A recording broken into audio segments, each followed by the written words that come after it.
Friends, welcome to Nagaveni Achar's kitchen. Non veg ಪ್ರಿಯರಿಗೆ ಇವತ್ತು ಒಂದು ಸ್ಪೆಷಲ್ ರೆಸಿಪಿ ತಂದಿದ್ದೀನಿ. ಮಣ್ಣಿನ ಪಾತ್ರೆಯಲ್ಲಿ ಈ ಚಿಕನ್ ರೆಸಿಪಿಯನ್ನು ಮಾಡ್ತಾ ಇದ್ದೀನಿ. ತುಂಬಾ ಟೇಸ್ಟಿಯಾಗಿರುತ್ತೆ, ಹಾಗೆಯೇ ತುಂಬಾ ಹೆಲ್ತಿ ಅಂತ ಕೂಡ ಹೇಳ್ಬೋದು. ಹಾಗಾದರೆ ಬನ್ನಿ, ತಡ ಯಾಕೆ, ರೆಸಿಪಿ ಹೇಗೆ ಮಾಡೋದು ನೋಡ್ಕೊಳ್ಳೋಣ. ಹೋಮ್ ಮೇಡ್ ಚಿಕನ್ ಮಸಾಲೆ ಪುಡಿಯನ್ನು ಹೇಗೆ ಮಾಡ್ಕೊಳ್ಳೋದು ನೋಡ್ಕೊಳ್ಳೋಣ. ಸುಮಾರು ಒಂದು 2 ಸ್ಪೂನಷ್ಟು ಚಕ್ಕೆ ತೊಗೊಂಡಿದ್ದೀನಿ. 15-20 ಪೀಸ್ ಅಷ್ಟಿದೆ. 1 ಟೀ ಸ್ಪೂನಷ್ಟು ಸೋಂಪು, 15-20 ಲವಂಗ, 4-5 ಪಲಾವ್ ಎಲೆ, 2 ಸ್ಪೂನಷ್ಟು ಮೆಣಸು, 8-10 ಏಲಕ್ಕಿಯನ್ನು ತಗೊಂಡಿದ್ದೀನಿ. ಇವಿಷ್ಟು ಸಾಮಗ್ರಿಗಳನ್ನು 1-2 ನಿಮಿಷ ಬಿಸಿ ಮಾಡ್ಕೊಳ್ಳೋಣ. ಆನಂತರ ಇವಿಷ್ಟನ್ನು ಒಂದು ಮಿಕ್ಸಿ ಜಾರ್ಗೆ ಹಾಕ್ಕೊಳ್ತಾ ಇದ್ದೀನಿ. ನುಣ್ಣಕ್ಕೆ ಪುಡಿ ಮಾಡ್ಕೊಂಡು ಬರೋಣ. ನೋಡಿ, ಈ ರೀತಿಯಾಗಿ ಪುಡಿ ಮಾಡ್ಕೊಂಡು ಬಂದಿದ್ದೀನಿ. ನಮ್ಮ ಚಿಕನ್ ಮಸಾಲ ಪುಡಿ ರೆಡಿಯಾಗಿದೆ. ನಿಮಗೆ ಬೇಕು ಅನಿಸಿದ್ರೆ ಒಣಗಿರುವಂತಹ ಕರಿಬೇವಿನ ಸೊಪ್ಪನ್ನು ಸ್ವಲ್ಪ ಸೇರಿಸ್ಕೊಂಡು ಪುಡಿ ಮಾಡ್ಕೋಬೋದು. ಕರಿಬೇವು ಹಾಕೋದ್ರಿಂದ ಟೇಸ್ಟ್ ಚೆನ್ನಾಗಿರುತ್ತೆ, ಇಲ್ಲ ನಿಮಗೆ ಬೇಡ ಅಂದರೆ ಸ್ಕಿಪ್ ಮಾಡ್ಕೋಬೋದು. ಸುಮಾರು ಒಂದು ಅರ್ಧ ಹಿಡಿಯಷ್ಟು ಕರಿಬೇವು ಹಾಕಿ ಪುಡಿ ಮಾಡಿ ಇಟ್ಕೊಂಡಿದ್ದೀನಿ. ಇದನ್ನು ಇವಾಗ ಒಂದು ಕಪ್ನಲ್ಲಿ ತೆಗೆದಿಡೋಣ.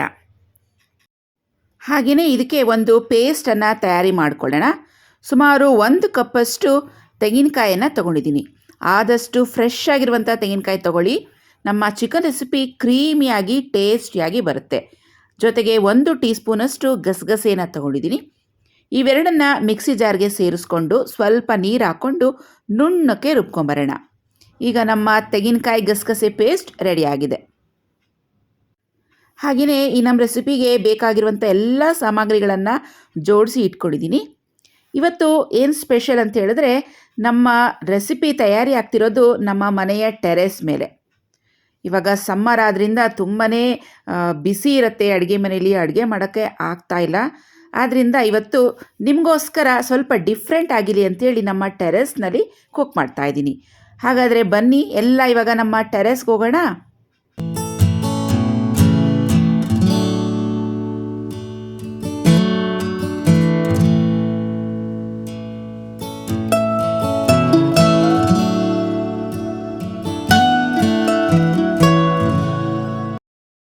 ಮೊದಲಿಗೆ ಸೀಸನ್ ಆಗಿರುವಂತಹ ಮಣ್ಣಿನ ಪಾತ್ರೆಯನ್ನು ತಗೊಂಡಿದ್ದೀನಿ. ಈ ಪಾತ್ರೆಯಲ್ಲಿ ಸುಮಾರು 2 kgಯಷ್ಟು ಇಡಿಸುತ್ತೆ. ಆದರೆ ನಾನಿವತ್ತು 1 kgಯಷ್ಟು ಚಿಕನಲ್ಲಿ ಮಾಡ್ತಾಯಿದ್ದೀನಿ. ಸುಮಾರು 1 kgಯಷ್ಟು ಬ್ರಾಯ್ಲರ್ ಚಿಕನನ್ನು ಕ್ಲೀನಾಗಿ ವಾಶ್ ಮಾಡಿ ಇಟ್ಕೊಂಡಿದ್ದೀನಿ. ಅದರಲ್ಲಿ ಇರುವಂತಹ ಎಕ್ಸ್ಟ್ರಾ ನೀರೇನಿದೆ ಅದನ್ನೆಲ್ಲ ಸ್ಟ್ರೇನ್ ಮಾಡಿರಬೇಕು, ನೀರಿನ ಅಂಶ ಇರಬಾರ್ದು. ಈ ಪಾತ್ರೆಗೆ ಹಾಕ್ಕೋತಾ ಇದ್ದೀನಿ. ಇದರ ಜೊತೆಗೆ ಸುಮಾರು 1 ಈರುಳ್ಳಿ ತಗೊಂಡಿದ್ದೀನಿ, 1 ಹಿಡಿಯಷ್ಟು ಕೊತ್ತಂಬರಿ ಸೊಪ್ಪು, ಹಾಗೆಯೇ 10-15 ಹಸಿಮೆಣಸಿನ್ಕಾಯಿನ ಕಟ್ ಮಾಡಿ ಇಟ್ಕೊಂಡಿದ್ದೀನಿ, ಸ್ವಲ್ಪ ಕರಿಬೇವು. ಇವಿಷ್ಟು ಸಾಮಗ್ರಿಗಳನ್ನು ಈ ಚಿಕನ್ ಜೊತೆಗೆ ಮಿಕ್ಸ್ ಮಾಡ್ಕೊತಾ ಇದ್ದೀನಿ. ಈರುಳ್ಳಿ ದೊಡ್ಡದಾದರೆ 1 ತಗೊಳ್ಳಿ, ಸಣ್ಣದಾದರೆ 2 ತಗೊಳ್ಳಿ, ಹೆಚ್ಚಿಗೆ ಏನು ಬೇಕಾಗಿಲ್ಲ. ಈರುಳ್ಳಿಯನ್ನು ಸೇರಿಸಿದ್ದೀನಿ. ಹಾಗೆ ಇವಾಗ ಕರಿಬೇವು, ಹಸಿಮೆಣಸಿನ್ಕಾಯಿ, ಕೊತ್ತಂಬರಿ ಸೊಪ್ಪು, ಇವಿಷ್ಟು ಸಾಮಗ್ರಿಗಳನ್ನು ಇವಾಗ ಚಿಕನ್ ಜೊತೆಗೆ ಸೇರಿಸ್ತಾ ಇದ್ದೀನಿ. ಈ ಚಿಕನ್ ರೆಸಿಪಿ ಹೆಸರು ಚಿಕನ್ ಮಸಾಲ ಅಂತ ಕೂಡ ಹೇಳ್ಬೋದು, ಇಲ್ಲ ಚಿಕನ್ ಫ್ರೈ ಅಂತ ಕೂಡ ಹೇಳ್ಬೋದು. ಇದು ರೈಸ್ ಜೊತೆಗೆ ತುಂಬಾ ಚೆನ್ನಾಗಿರುತ್ತೆ. ಹಾಗೆ ಇದಕ್ಕೆ 1/4 ಟೀ ಸ್ಪೂನಷ್ಟು ಅರಿಶಿನ ಸೇರಿಸ್ಕೊಳ್ಳೋಣ. 1 ಸ್ಪೂನಷ್ಟು ರೆಡ್ ಚಿಲ್ಲಿ ಪೌಡರ್, ಹಸಿಮೆಣಸಿನ್ಕಾಯಿ ಕೂಡ ಹಾಕಿರ್ತೀವಿ, ನೋಡಿಕೊಂಡು ಹಾಕ್ಕೊಳ್ಳೋಣ. ಹಾಗೆಯೇ 1 ಸ್ಪೂನಷ್ಟು ಧನಿಯಾ ಪೌಡರ್, ರುಚಿಗೆ ತಕ್ಕಷ್ಟು ಉಪ್ಪು, 1-1.5 ಟೀ ಸ್ಪೂನಷ್ಟು ಉಪ್ಪನ್ನು ಸೇರಿಸ್ತಾ ಇದ್ದೀನಿ. ಬೇಕು ಅಂದರೆ ಆಮೇಲೆ ಕೊನೆಗೆ ಸೇರಿಸ್ಕೋಬೋದು. ಸುಮಾರು 2 ಸ್ಪೂನಷ್ಟು ಬೆಳ್ಳುಳ್ಳಿ ಶುಂಠಿ ಪೇಸ್ಟನ್ನು ಹಾಕ್ತಾ ಇದ್ದೀನಿ. ಬೆಳ್ಳುಳ್ಳಿ ಶುಂಠಿ ಪೇಸ್ಟ್ ಸ್ವಲ್ಪ ಜಾಸ್ತಿ ಹಾಕಿದ್ರೂ ತೊಂದರೆ ಇಲ್ಲ, ಟೇಸ್ಟ್ ಚೆನ್ನಾಗೇ ಇರುತ್ತೆ. ಈಗ ಸುಮಾರು 1 ಕಪ್ಪಷ್ಟು ಮೊಸರನ್ನು ಸೇರಿಸ್ತಾ ಇದ್ದೀನಿ. ಸುಮಾರು ಒಂದು 5 ಟೇಬಲ್ ಸ್ಪೂನಷ್ಟು ಮೊಸರು ಇಡಿಸುತ್ತೆ.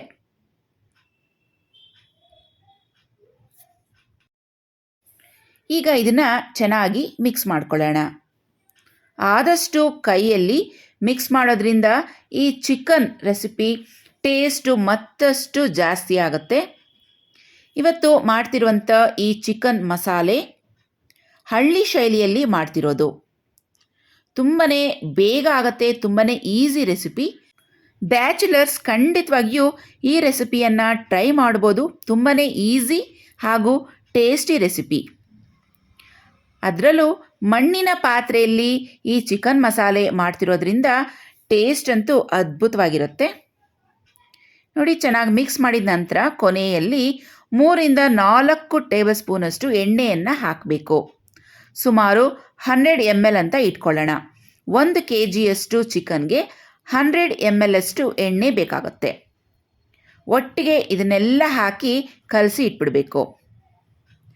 ಈ ರೆಸಿಪಿಗೆ ಒಗ್ಗರಣೆ ಹಾಕುವಂತಹ ತಲೆನೋವಿರಲ್ಲ. ಈಸಿಯಾಗಿ ಎಲ್ಲ ಸಾಮಗ್ರಿಗಳು ಪದಾರ್ಥಗಳನ್ನು ಒಟ್ಟಿಗೆ ಹಾಕಿ ಮಿಕ್ಸ್ ಮಾಡಿಟ್ಬಿಟ್ಟು ಒಲೆ ಮೇಲೆ ಇಟ್ಬಿಡೋದಷ್ಟೇ. ಅದಕ್ಕೆ ಹೇಳಿದ್ದು ತುಂಬಾ ಈಸಿ ಹಾಗೂ ಹೆಲ್ತಿ ರೆಸಿಪಿ ಅಂತ. ನೋಡಿ, ಇದನ್ನೆಲ್ಲ ಚೆನ್ನಾಗಿ ಮಿಕ್ಸ್ ಮಾಡಿದ್ದೀನಿ. ಇದು ಮಿಕ್ಸ್ ಮಾಡಿಟ್ಟು ಚೆನ್ನಾಗಿ 4-5 ಅವರು ನೆನೆದ್ರೆ ಟೇಸ್ಟಿಯಾಗಿರುತ್ತೆ. ಇಲ್ಲ ನಮಗೆ ಟೈಮ್ ಇಲ್ಲ ಅಷ್ಟೊಂದು ಅಂತ ಹೇಳಿದ್ರೆ ಕನಿಷ್ಠ ಪಕ್ಷ ಅರ್ಧ ಗಂಟೆ ಆದರೂ ಇದನ್ನು ನೆನೆಸಿ ಇಡಬೇಕು.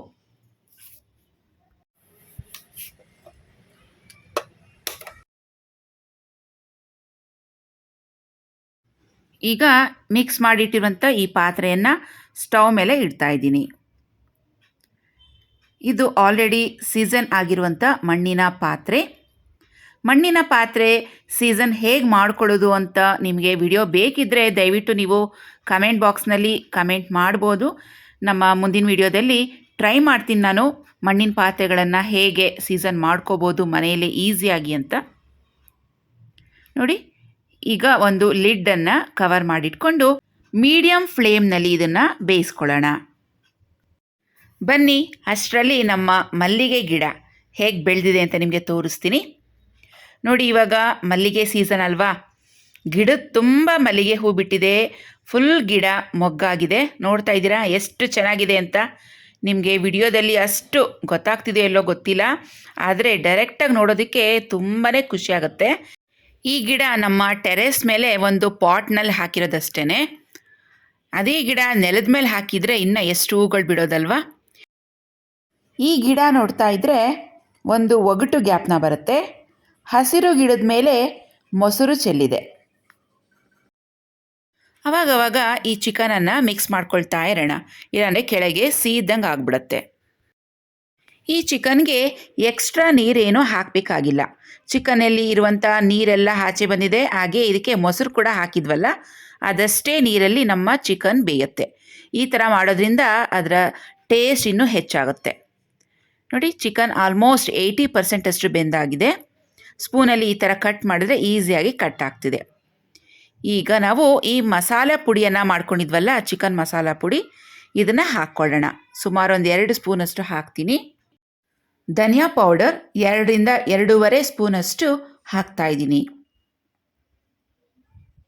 ಈಗ ಇದಕ್ಕೆ ರುಬ್ಬಿಟ್ಟಿರುವಂಥ ತೆಂಗಿನಕಾಯಿ ಗಸಗಸೆ ಪೇಸ್ಟನ್ನು ಹಾಕ್ಕೊಳ್ಳೋಣ. ಈಗ ಈ ಚಿಕನ್ ಮಸಾಲೆಯಲ್ಲಿ 3 ಥರ ಖಾರ ಸೇರಿದೆ. ಹಸಿಮೆಣಸಿನ್ಕಾಯಿ ಹಾಕಿದ್ದೀವಿ, ರೆಡ್ ಚಿಲ್ಲಿ ಪೌಡರ್ ಹಾಕಿದ್ದೀವಿ, ಹಾಗೆಯೇ ಗರಂ ಮಸಾಲೆಯಲ್ಲಿ ಬ್ಲ್ಯಾಕ್ ಪೆಪ್ಪರ್ ಕೂಡ ಸೇರಿಸಿದ್ದೀವಿ. ಸೊ ಖಾರನ ನೋಡಿಕೊಂಡು ನೀವು ಹಾಕ್ಕೊಳ್ಳಿ. ಈ ತೆಂಗಿನಕಾಯಿ ಪೇಸ್ಟೆಲ್ಲ ಹಾಕಿದ್ಮೇಲೆ ಸುಮಾರು ಅರ್ಧದಿಂದ 1 ಲೋಟದಷ್ಟು ನೀರನ್ನು ಹಾಕ್ಕೊಂಡು ಇದನ್ನು ಚೆನ್ನಾಗಿ ಮಿಕ್ಸ್ ಮಾಡ್ಕೊಳ್ಳೋಣ.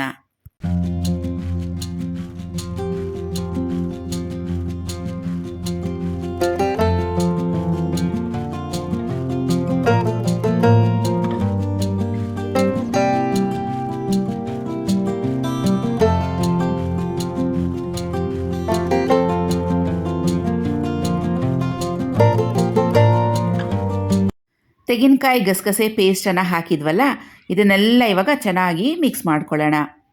ತೆಂಗಿನಕಾಯಿ ಗಸಗಸೆ ಪೇಸ್ಟ್ ಹಾಕೋದ್ರಿಂದ ನಮ್ಮ ಚಿಕನ್ ಮಸಾಲೆ ಕ್ರೀಮಿಯಾಗಿ ಟೇಸ್ಟಿಯಾಗಿ ಇರುತ್ತೆ, ಚೆನ್ನಾಗಿರುತ್ತೆ. ಇದು ನಿಮಗೆ ಗಟ್ಟಿಯಾಗಿ ಬೇಕು ಅಂದರೆ ಇದಿಷ್ಟೇ ಸಾಕು. ಇಲ್ಲ ಇನ್ನು ಸ್ವಲ್ಪ ತೆಳುವಾಗಿ ಬೇಕು ಅಂದರೆ ಇನ್ನೊಂದು ಸ್ವಲ್ಪ ಎಕ್ಸ್ಟ್ರಾ 1 ಗ್ಲಾಸ್ ನೀರನ್ನು ನೀವು ಸೇರಿಸ್ಕೋಬೋದು. ನಾನಿಲ್ಲಿ ಸೆಮಿ ಗ್ರೇವಿ ಥರ ಮಾಡ್ತಾಯಿದ್ದೀನಿ. ತುಂಬ ತೆಳುವಾಗೂ ಮಾಡ್ತಾಯಿಲ್ಲ, ತುಂಬ ಗಟ್ಟಿಯಾಗೂ ಮಾಡ್ತಾಯಿಲ್ಲ. ಅನ್ನ ಜೊತೆ ಮಿಕ್ಸ್ ಮಾಡ್ಕೊಳ್ಳೋಕ್ಕೆ ನಾನು ಸೆಮಿ ಗ್ರೇವಿ ಥರ ಮಾಡ್ತಾಯಿದ್ದೀನಿ. ನೋಡಿ, ಲಿಡ್ಡನ್ನು ಕವರ್ ಮಾಡಿಟ್ಟು 3-4 ನಿಮಿಷ ಬೇಯಿಸಿದ್ದೀನಿ. ಚಿಕನ್ ಆಲ್ಮೋಸ್ಟ್ ಆಗಿದೆ. ಕೊನೆಯಲ್ಲಿ ಸ್ವಲ್ಪ ಕೊತ್ತಂಬರಿ ಸೊಪ್ಪನ್ನು ಉದುರಿಸಿದ್ರೆ ನಮ್ಮ ವಿಲೇಜ್ ಸ್ಟೈಲ್ನಲ್ಲಿ ಚಿಕನ್ ಮಸಾಲೆ, ಅದರಲ್ಲೂ ಮಣ್ಣಿನ ಪಾತ್ರೆಯಲ್ಲಿ ತಯಾರಿಯಾಗಿದೆ. ತುಂಬಾ ಚೆನ್ನಾಗಿರುತ್ತೆ. ವೈಟ್ ರೈಸ್ ಜೊತೆಗೆ ಇಡ್ಲಿ, ದೋಸೆ ಎಲ್ಲದಕ್ಕೂ ಸೂಪರಾಗಿ ಇರುತ್ತೆ. ಈ ಮಣ್ಣಿನ ಪಾತ್ರೆಯಲ್ಲಿ ಅಡುಗೆ ಮಾಡಬೇಕಾದ್ರೆ ಸ್ವಲ್ಪ ಎಕ್ಸ್ಪೀರಿಯನ್ಸ್ ಇರಬೇಕು. ಯಾಕಂದರೆ ನಾವು ಯಾವ ಟೈಮಲ್ಲಿ ಸ್ಟವನ್ನು ಆಫ್ ಮಾಡ್ಕೋಬೇಕು ಅನ್ನೋದನ್ನ ತಿಳ್ಕೊಬೇಕಾಗತ್ತೆ. ಯಾಕಂದರೆ ಈ ಮಣ್ಣಿನ ಪಾತ್ರೆಯಲ್ಲಿ ಅಡುಗೆ ಮಾಡಿದಾಗ ಸ್ಟವ್ ಆಫ್ ಮಾಡಿದ ಮೇಲೂ ಸಹ ಸುಮಾರು ನೆಕ್ಸ್ಟ್ 10 ಮಿನಿಟ್ಸ್ ಅದು ಇನ್ನೂ ಕುಕ್ ಆಗ್ತಾನೆ ಇರುತ್ತೆ, ಕುದೀತಾನೆ ಇರುತ್ತೆ. ಆದ್ದರಿಂದ ನಾವು ಸ್ಟವ್ ಆಫ್ ಮಾಡೋ ಟೈಮಿಂಗ್ಸ್ಗಿಂತ ಒಂದು 5 ನಿಮಿಷ ಅಥವಾ 10 ನಿಮಿಷ ಸ್ವಲ್ಪ ಬೇಗನೆ ಆಫ್ ಮಾಡ್ಕೊಂಬಿಟ್ರೆ ಒಳ್ಳೆಯದು. ಸೊ ಈ ಥರ ಟಿಪ್ಸ್ಗಳನ್ನು ನಾವು ಮಣ್ಣಿನ ಪಾತ್ರೆಯಲ್ಲಿ ಮಾಡ್ಕೋಬೇಕಾದ್ರೆ ಫಾಲೋ ಮಾಡ್ಕೋಬೇಕಾಗುತ್ತೆ. ನಮ್ಮ ಚಿಕನ್ ಮಸಾಲೆ ಮಣ್ಣಿನ ಪಾತ್ರೆಯಲ್ಲಿ ರೆಡಿಯಾಗಿದೆ. ಸಿಂಪಲಾಗಿ ಹೇಳಬೇಕಾದ್ರೆ ಇದಕ್ಕೆ ಹಂಡಿ ಚಿಕನ್ ಅಂತ ಹೇಳ್ತೀವಿ. ಹಂಡಿ ಅಂದರೆ ಹಿಂದಿಯಲ್ಲಿ ಮಣ್ಣಿನ ಪಾತ್ರೆ ಅಂತ. ಸೊ ನಿಮಗೆ ಯಾವ ಥರ ಇಷ್ಟ ಆಗುತ್ತೋ ಆ ಥರ ನಾವು ಹೇಳ್ಕೊಬೋದು. ನೋಡ್ತಾ ಇದ್ದೀರಲ್ವಾ ಚಿಕನ್ ಮಸಾಲೆ ಎಷ್ಟು ಚೆನ್ನಾಗಿ ಬಂದಿದೆ ಅಂತ. ನಾನು ಸ್ಟವನ್ನು ಆಫ್ ಮಾಡಿದಾಗ ಇನ್ನೂ ಸ್ವಲ್ಪ ತೆಳುವಾಗೇ ಇತ್ತು. ಆಫ್ ಮಾಡಿದ್ಮೇಲೆ ಸ್ವಲ್ಪ ಗಟ್ಟಿ ಬಂದಿದೆ, ನೋಡ್ತಾ ಇದ್ದೀರಲ್ವಾ. ಸೊ ಅದಕ್ಕೆ ನಾನು ಹೇಳಿದ್ದು ಸ್ಟವ್ ಆಫ್ ಮಾಡಬೇಕಾದ್ರೆ ಟೈಮಿಂಗ್ಸನ್ನು ಸ್ವಲ್ಪ ನೋಡ್ಕೋಬೇಕಾಗತ್ತೆ. ಇವತ್ತು ಸಂಡೇ, ಎಲ್ಲರೂ ಮನೇಲೇ ಇದ್ದಾರೆ, ಮಕ್ಕಳೆಲ್ಲ. ಸೊ ನಮ್ಮ ದೊಡ್ಡ ಮಗ ಒಬ್ಬ ಮಿಸ್ಸಿಂಗ್ ಇದ್ದಾನೆ. ನಮ್ಮ ಪ್ರೀತಮ್, ಚರಣ್ ಫ್ರೆಂಡ್ ಮತ್ತು ನಮ್ಮ ಅಮ್ಮ ಕೂಡ ಬಂದಿದ್ದಾರೆ. ಎಲ್ಲರೂ ಸೇರಿಕೊಂಡು ಟೆರೆಸ್ ಮೇಲೆ ಅಡುಗೆ ಅಂತೂ ಮಾಡಿದಾಯಿತು. ಇವಾಗ ಒಟ್ಟಿಗೆ ಸೇರಿಕೊಂಡು ಊಟ ಕೂಡ ಮಾಡಬೇಕಲ್ವಾ. ನೋಡಿ, ಟೆರೆಸ್ ಮೇಲೆ ಅಡುಗೆ ಮಾಡೋದಂದರೆ ಅಷ್ಟು ಸುಲಭ ಅಲ್ಲ. ಯಾಕಂದರೆ ಕೆಳಗಿರುವಂಥ ಕಿಚನಿಂದ ಎಲ್ಲ ಪದಾರ್ಥಗಳನ್ನು ಮೇಲೆ ತರಬೇಕು, ಮತ್ತು ಮೇಲೆ ಅಡುಗೆ ಮಾಡಿದ್ಮೇಲೆ ಆ ಪದಾರ್ಥಗಳೆಲ್ಲ ಕೆಳಗೆ ತೊಗೊಂಡೋಗಿ ಕಿಚನಲ್ಲಿ ಇಡಬೇಕಾಗತ್ತೆ. ಸೊ ಒಬ್ಬರ ಕೈಲಿ ಇಬ್ಬರ ಕೈಲಿ ಆಗೋವಂಥ ಕೆಲಸ ಅಲ್ಲ. ಸೊ ಎಲ್ಲರೂ ಹೆಲ್ಪ್ ಮಾಡಿದ್ದಾರೆ ನನಗಿವತ್ತು ವಿಡಿಯೋದಲ್ಲಿ. ಇವರೆಲ್ಲರಿಗೂ ಥ್ಯಾಂಕ್ಸನ್ನು ಹೇಳ್ತೀನಿ ಈ ವಿಡಿಯೋದಲ್ಲಿ. ಚಿಕನ್ ಮಸಾಲೆ ಅಂತೂ ಸೂಪರಾಗಿ ಟೇಸ್ಟಿಯಾಗಿತ್ತು. ಅನ್ನದ ಜೊತೆಗೆ ಸ್ವಲ್ಪ ಚಿಕನ್ ಮಸಾಲೆ, ಸ್ವಲ್ಪ ಈರುಳ್ಳಿ, ಸೌತೆಕಾಯಿ, ಮೇಲಿಂದ ಸ್ವಲ್ಪ ನಿಂಬೆ ರಸವನ್ನು ಬೆರೆಸ್ಕೊಂಡು ತಿಂದರೆ ಸೂಪರಾಗಿ ಟೇಸ್ಟಿಯಾಗಿತ್ತು. ಸೊ ಈ ರೆಸಿಪಿ ನಿಮ್ಮೆಲ್ಲರಿಗೂ ಇಷ್ಟ ಆಗಿದರೆ ನಮ್ಮ ವಿಡಿಯೋಗೆ ಒಂದು ಲೈಕ್ ಮಾಡಿ, ನಿಮ್ಮ ಫ್ರೆಂಡ್ಸ್ಗೆ ನಮ್ಮ ವಿಡಿಯೋನ ಶೇರ್ ಮಾಡ್ಕೋಬೋದು. ಹಾಗೆ ನಮ್ಮ ಚಾನಲ್ ನಾಗವೇಣಿ ಆಚಾರ್ಸ್ ಕಿಚನ್ ಚಾನಲನ್ನು ಸಬ್ಸ್ಕ್ರೈಬ್ ಮಾಡ್ಕೊಳ್ಳೋದನ್ನ ಮರಿಬೇಡಿ. ಮತ್ತೆ ಭೇಟಿ ಆಗ್ತೀನಿ ನಮ್ಮ ಮುಂದಿನ ವಿಡಿಯೋದಲ್ಲಿ. ಅಲ್ಲಿವರೆಗೂ ಟೇಕ್ ಕೇರ್. Bye friends.